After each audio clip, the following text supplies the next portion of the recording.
So, welcome back. In this wee segment here we're going to be talking about fishing clean ground, beaches as well. So the setup I would use would be the Kuma 8K surf. Once again, leader. I cannot stress how important a leader is. You see people all the time fishing without a leader. They're casting a weight and snapping. You do this here and you're going to cast a lead and the lead comes off and hits somebody, you'll kill them. See places where there's loads of cars as well, you end up putting windows through. Let's not do that. Fishing clean ground, I would use tapered shock leaders. Now, there's loads and loads of different leaders on, tapered leaders on the market. I was using Assos, but recently Tronics Pro brought out their Xeno range. I think it's called Xeno, and it's an 18 pound line tapering into 60 pound. Generally whenever I'm fishing sort of clean ground, it would be 6 ounces right down to 4. Really depends on currents and tides and stuff like that. So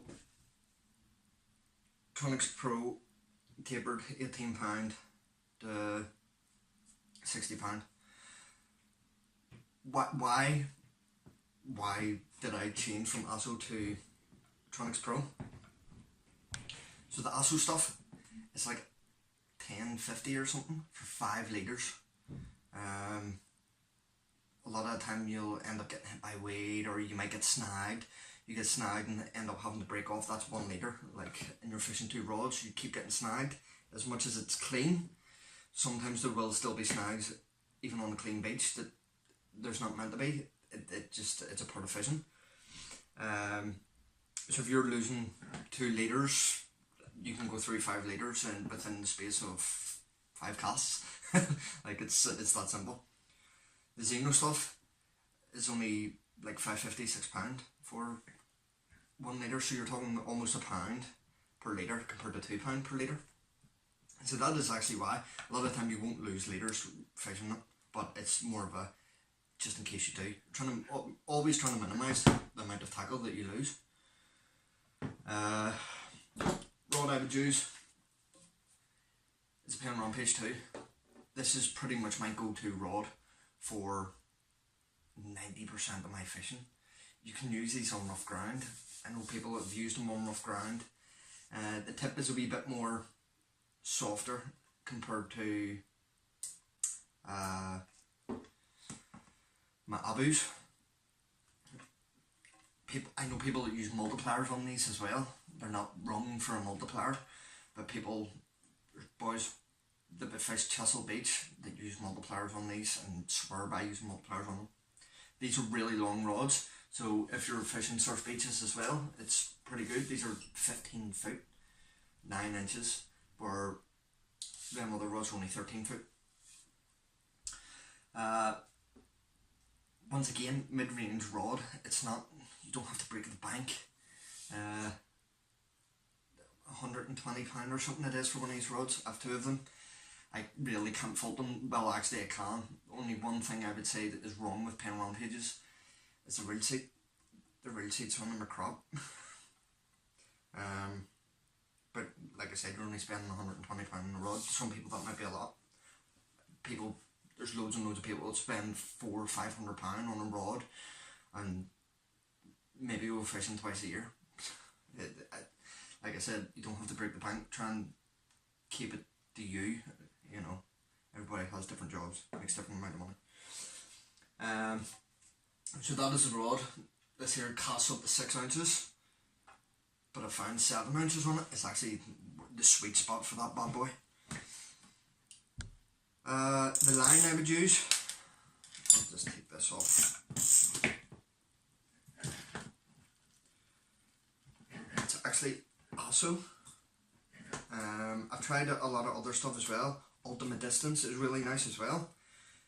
The reason why I'm using this stuff though is because I use this reel for my match fishing as well.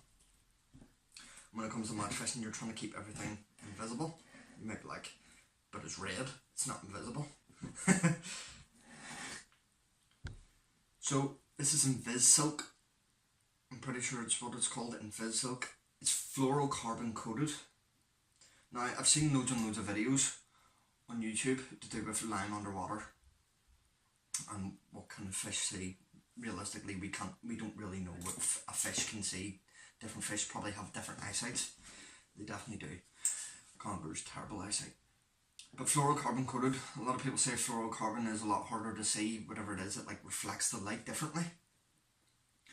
But there's been a lot of tests done underwater, and this pink tinted fluorocarbon actually is the least visible to our eyes anyway, underwater.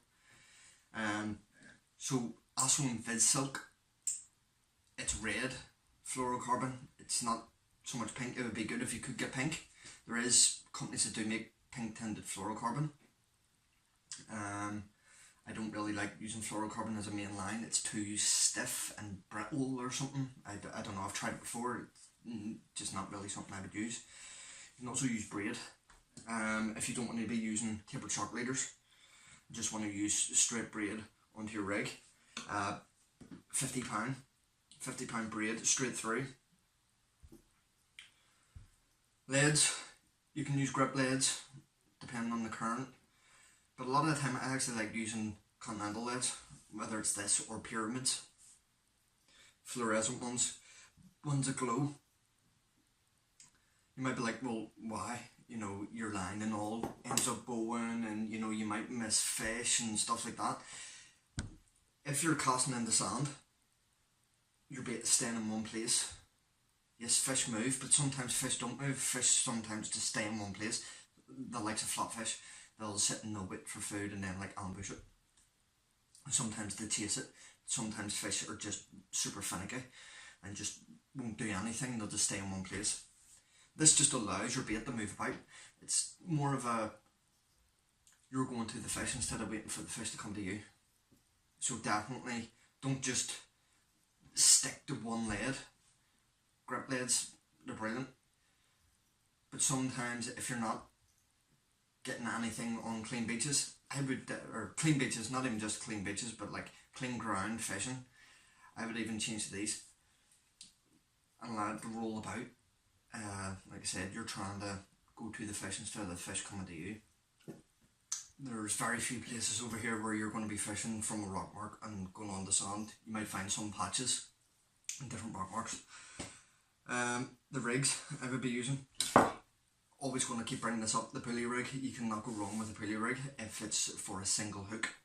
Now if you're looking the likes of flatfish or coalies or even pollock, you know, things that sort of come around in like a shoal or sort of stay together,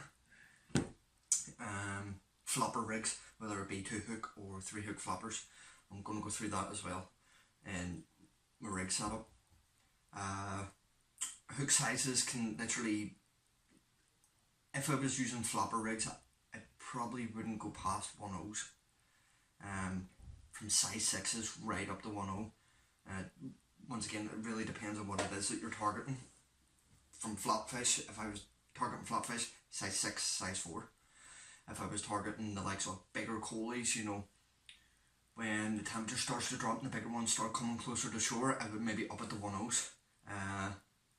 You get 2 of them bad boys on a 2-hook flopper, you'll know about it. That's pretty much all I can really talk about whenever it comes to clean ground. I'm sure there's more stuff to it, but that is the general senses of it. Didn't really cover so much to do with beaches because I'm going to do that more in the match fishing segment, because that's generally where match fishing takes place, whether it be estuaries or beaches. So yeah, that concludes this segment. I will see you all in the next one. Thanks for watching.